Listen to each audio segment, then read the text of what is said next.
Olá, hoje no mundo político, a literatura na vida dos presidiários. Com a terceira maior população carcerária do mundo, o Brasil ainda tem pela frente muitos desafios em relação à consolidação dos direitos humanos no sistema penitenciário. E um dos caminhos para suavizar a rotina dos espaços são as atividades culturais. Eu converso com o professor do Cefet-MG e pesquisador Alexandre Amaro, autor do livro Construir sobre Ruínas, Leitura e Escrita em Ambientes de Privação de Liberdade, lançado pela editora Autêntica. Professor Alexandre, um prazer recebê-lo no Mundo Político. Seja bem-vindo. Prazer é meu, agradeço o convite. Alexandre, como que começa sua inquietação e a vivência pessoal, em projetos que viriam a resultar nesta obra? Em 2018, eu sou professor do Cefet, eu estava afastado para fazer o doutorado e minha pesquisa era sobre o impacto do Enem na prática de ensino de literatura. E como eu estava afastado com uma licença para poder fazer essa pesquisa, eu queria fazer um trabalho voluntário e consegui, no Servas, a Patrícia Veloso me convidou para começar a fazer rodas de leitura em ambientes prisionais. Eu nunca tinha trabalhado com isso, eu não sabia como é que seria o processo. E comecei a trabalhar no presídio de Caeté. E logo de cara eu conversei com a minha orientadora e a gente chegou à conclusão de que aquela pesquisa sobre leitura nos ambientes prisionais seria mais potente, mais presente, mais necessária para os tempos atuais. Aí eu engavetei o primeiro projeto, refiz, comecei do zero e ingressei nessa pesquisa em 2018. Um conceito importante da obra, é o da prisão como um espaço de crise. Por que é necessário compreender essa dimensão? Esse conceito de leitura em espaços de crise é um conceito de uma teórica francesa chamada Michelle Petit, e a obra dela serviu de base para esse meu pensamento a respeito da leitura nos ambientes prisionais.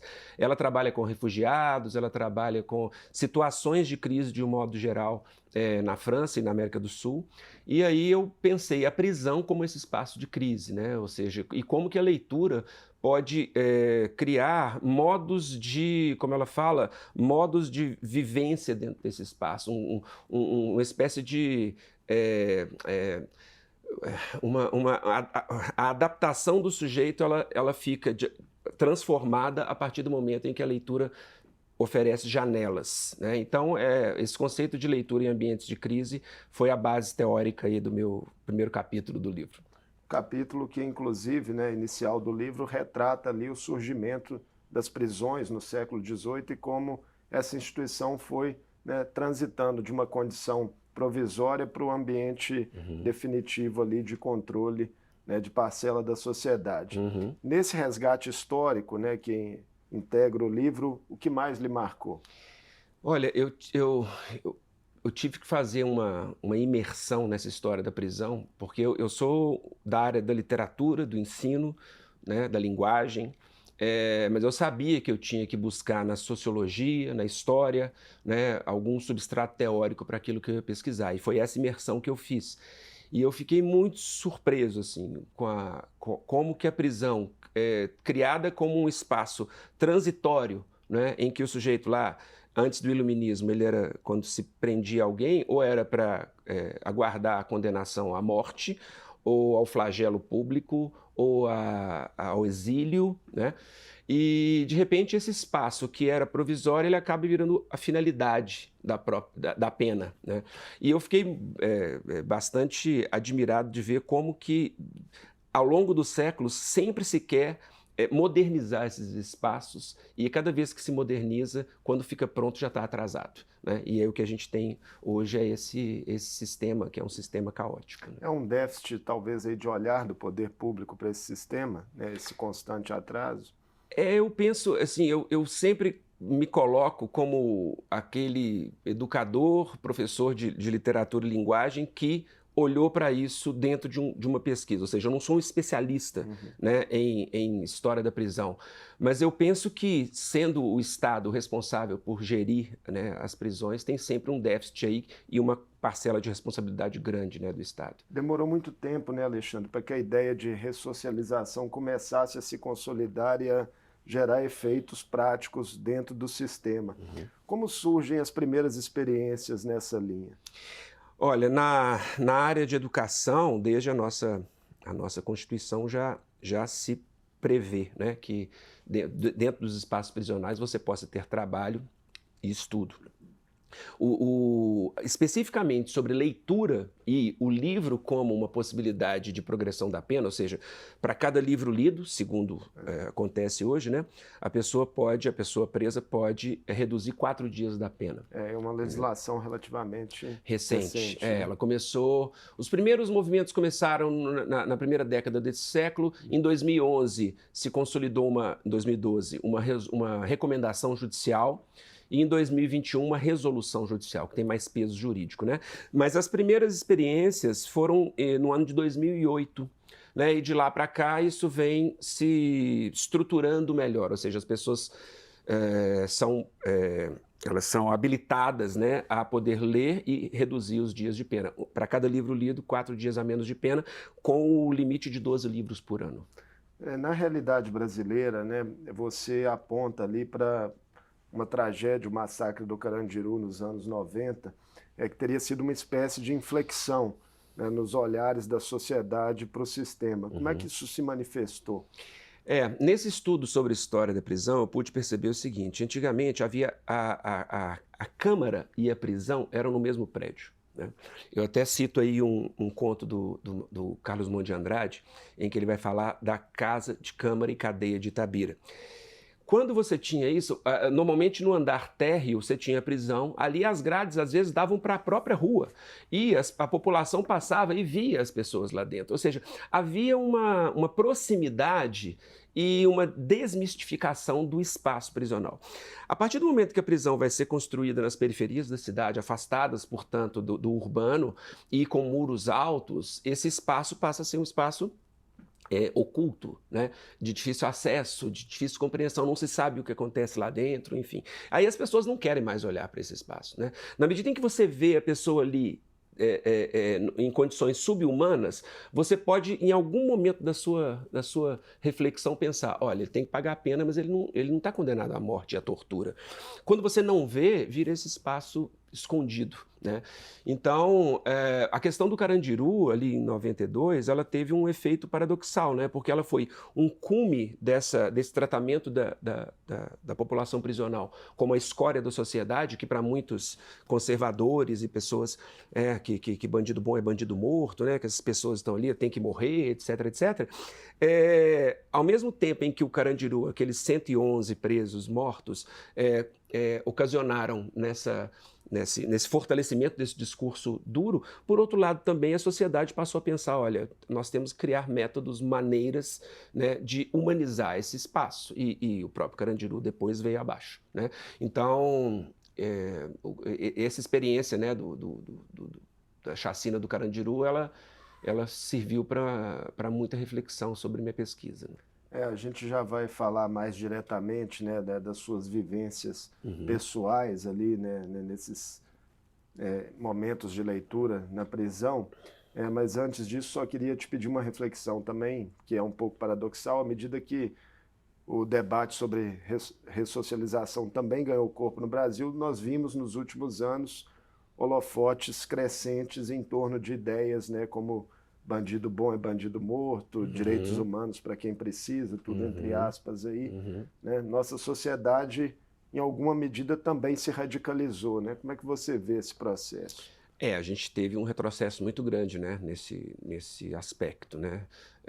Eu me lembro que um dos comandantes militares, né, da época da chacina do Carandiru, não me recordo o nome dele agora, ele se elegeu deputado estadual em São Paulo com o número 111 no final. Era algum número do partido, 111 depois, em referência à chacina. Ou seja, ele exatamente exaltava que ele era um dos responsáveis por aquilo. Ou seja, não é de hoje que esse discurso que a todo momento volta com essa força aí de dizer que deve-se desumanizar completamente o espaço prisional, ele retorna.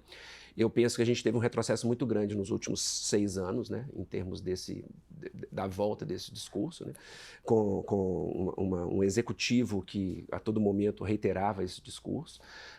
Mas, ao mesmo tempo, é nas entrelinhas desse processo que esses projetos vão acontecendo, né? Que essas maneiras, ao mesmo tempo, é como se fosse um antídoto para tudo isso, trazer o quê? Leitura, humanização pela leitura para o ambiente prisional. Porque se a pessoa está ali dentro o tempo todo sem o que fazer, ela pode ser cooptada por todo tipo de discurso, né?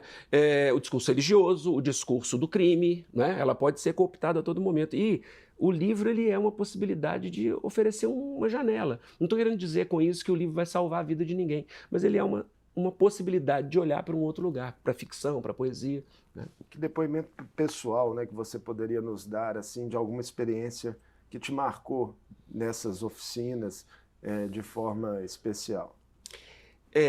Tem algumas histórias. Eu trabalhei no presídio de Caeté e no presídio de Sete Lagoas. 2 realidades completamente distintas. Quando se fala de sistema prisional, a gente imagina que é um padrão, não há.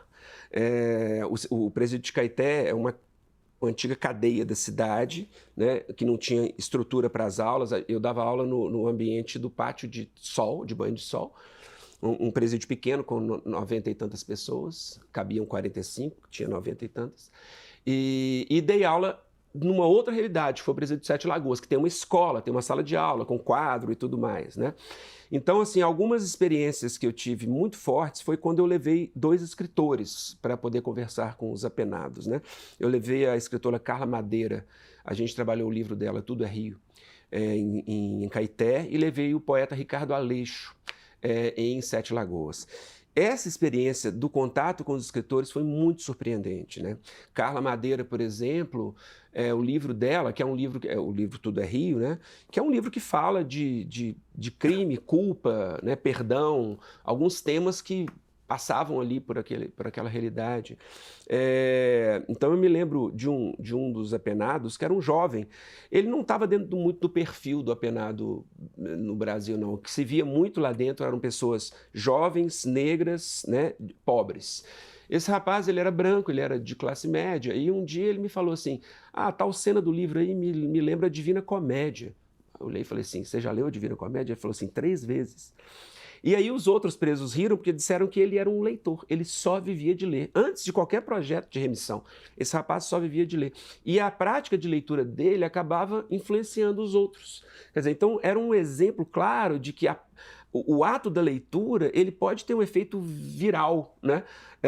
Um livro na mão de uma pessoa pode gerar curiosidade de uma outra pessoa. Então, as bibliotecas, né, que ao final do projeto a gente doou, o Servas doou para alguns presídios, foram fundamentais, porque é isso, é um objeto para se ter na mão, né? E esse depoimento desse rapaz me deixou bastante comovido, de que ele já tinha lido a Divina Comédia, que é um poema difícil, um livro difícil, né, do século XIV, e aquilo influenciava os demais, né? Tem algum gênero preferido, assim, desse público? Dá para notar isso? Eles gostam de narrativa e de aventura e de movimento, né? Assim, eu ousei experimentar poesia lá dentro e foi muito bom, mas eles gostam mesmo de narrativas e história, memória, eles gostam muito de livros de memória, né? Livros que têm alguma lição de vida, que têm alguma redenção, né?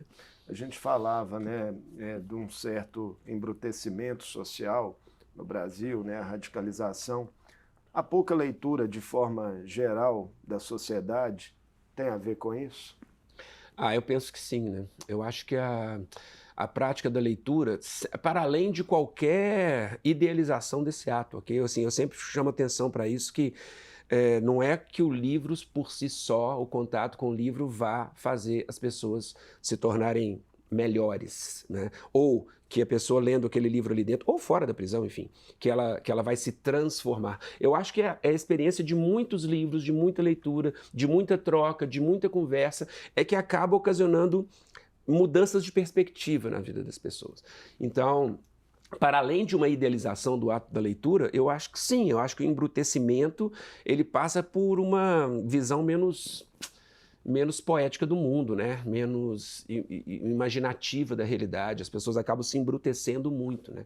E a literatura ela tem um poder muito grande de gerar novos vieses para a realidade, novos olhares para a realidade. E a escrita, como surgiu nessas suas atividades?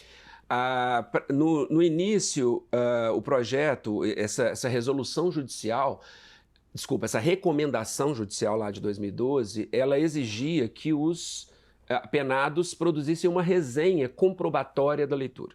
Então, a ideia era ler o livro, fazer as rodas de leitura e, ao final, escrever uma resenha. Essa resenha seria corrigida por nós, monitores e professores.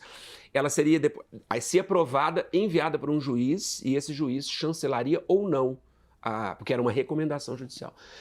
Com a nova resolução, que é a resolução 391 do CNJ, ela já abre essa possibilidade de não ser apenas escrita a comprovação. Por quê?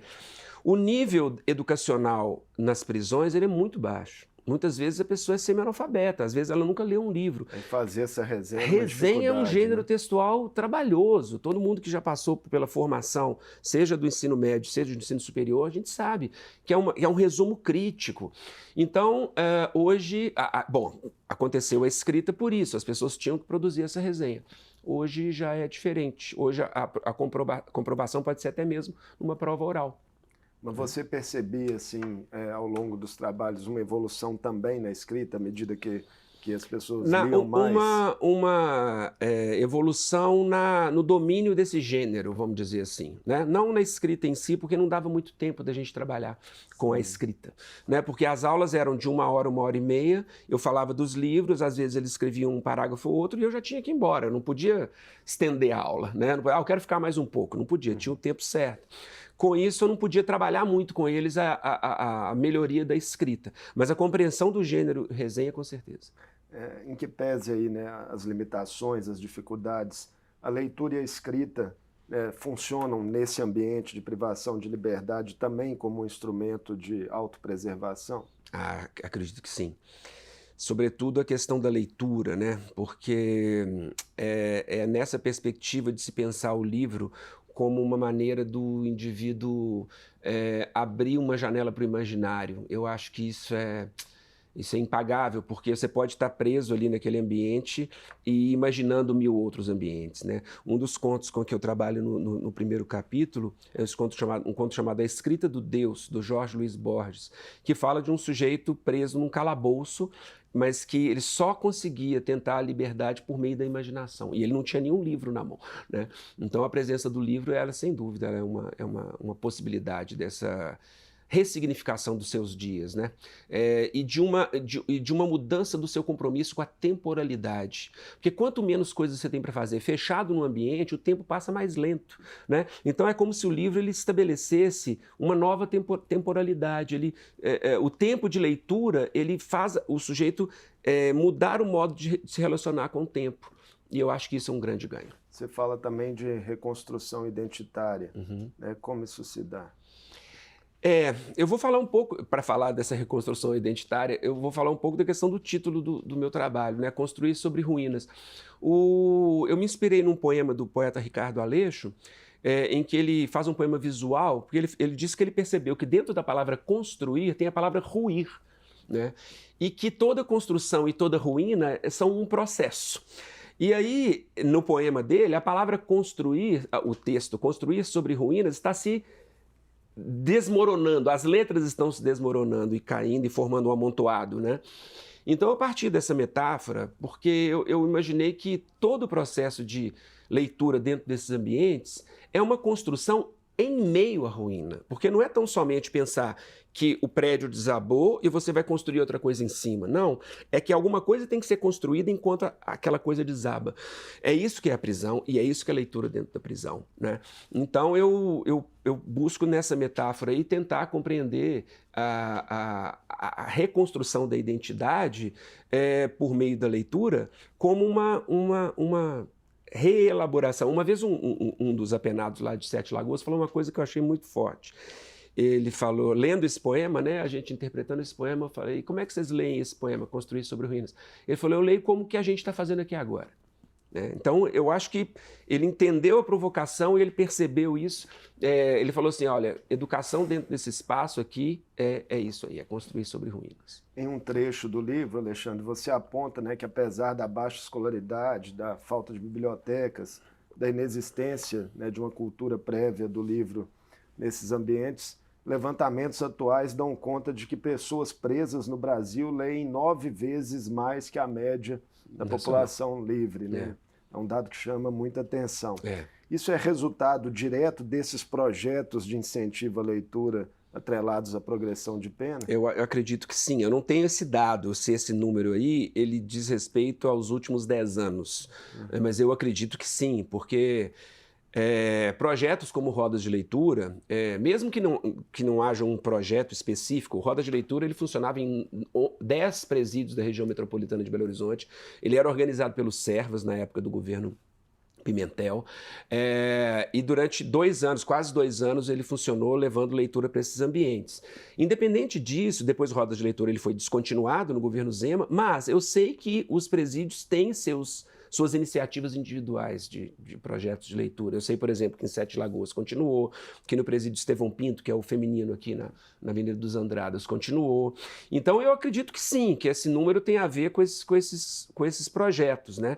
E, ao contrário do que muita gente pensa, que a pessoa está lá dentro, ela não tem o que fazer, ela vai ler um livro.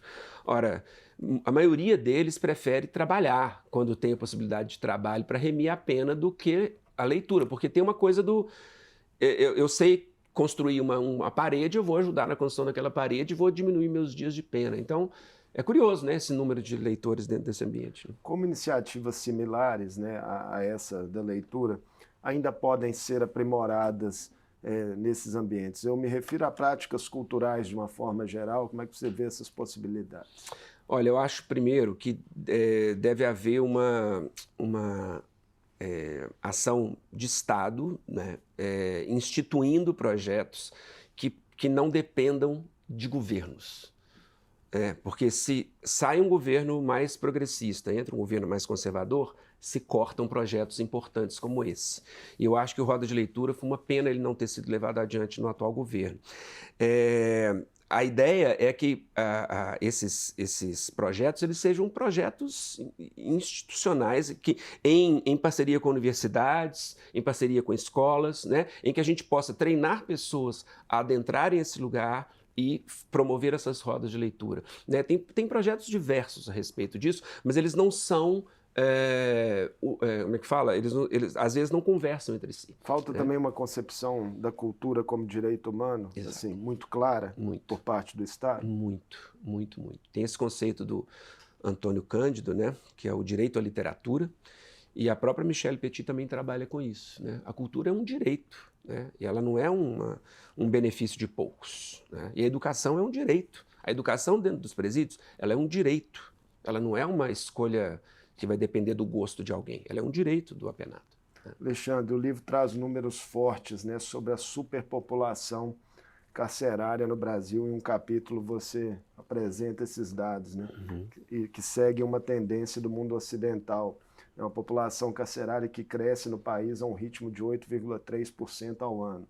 Essa projeção indica que o número de presos pode chegar a 1,5 milhão de pessoas em 2025. Sim. Confirmando o Brasil aí entre os países que mais encarceram no mundo.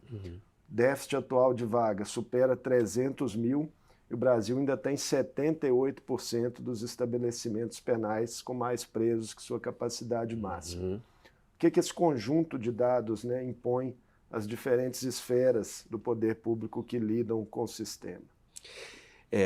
Eu penso que bom, isso é um dado, né? Desde 2007, com a dita nova lei de drogas, o que deveria ser uma maneira de se racionalizar esse sistema, ao contrário, acabou superlotando esse sistema. Isso porque eu participei de um congresso da ANDEP, né, que é a Associação Nacional de Direitos Humanos e Pesquisa, que aconteceu na USP em 2019, e lá, como eu disse para vocês, eu não sou um especialista na área de sociologia, nem de gestão prisional, nada disso, eu sou um educador que adentrou esse espaço, mas eu pude aprender muita coisa lá, nesse congresso, e, sobretudo, sobre essas projeções preocupantes, né, do aumento do encarceramento no Brasil. E ele tem muito a ver com essa nova lei de drogas, né? Por exemplo, depois dessa nova lei, houve um aumento expressivo no número de mulheres presas por tráfico de drogas. Mas a gente sabe que não é que elas são as traficantes, é que muitas vezes elas são parceiras de traficantes e acabam se envolvendo indiretamente nisso, ou diretamente, mas enfim, elas acabam indo a reboque. Então, os números são muito alarmantes, eles são muito preocupantes, o que nos leva também a pensar mais seriamente em projetos de educação dentro desses espaços, porque é um espaço que é uma realidade que, quanto mais cresce, mais pessoas estão expostas a entrarem para o crime organizado, né, a serem cooptadas ou sofrerem violência e saírem dali piores, né? Então, realmente bastante preocupante. E a tarefa para médio prazo, né, longo prazo, né, diante do tamanho do problema, imagino. Exato. É uma tarefa que é para ser pensada mais a médio e longo prazo. Com educação sempre. Sempre. Alexandre, muito obrigado por essa conversa conosco no Mundo Político, né, trazendo aí um relato muito humano, né, sobre a realidade do sistema prisional. Eu que agradeço. Obrigado. Eu conversei com o professor do Cefet Minas e pesquisador Alexandre Amaro, autor do livro Construir sobre Ruínas, Leitura e Escrita em Ambientes de Privação de Liberdade.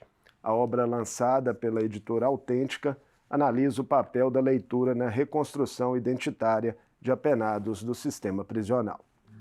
O Mundo Político fica por aqui. Obrigado por nos acompanhar e até o próximo programa.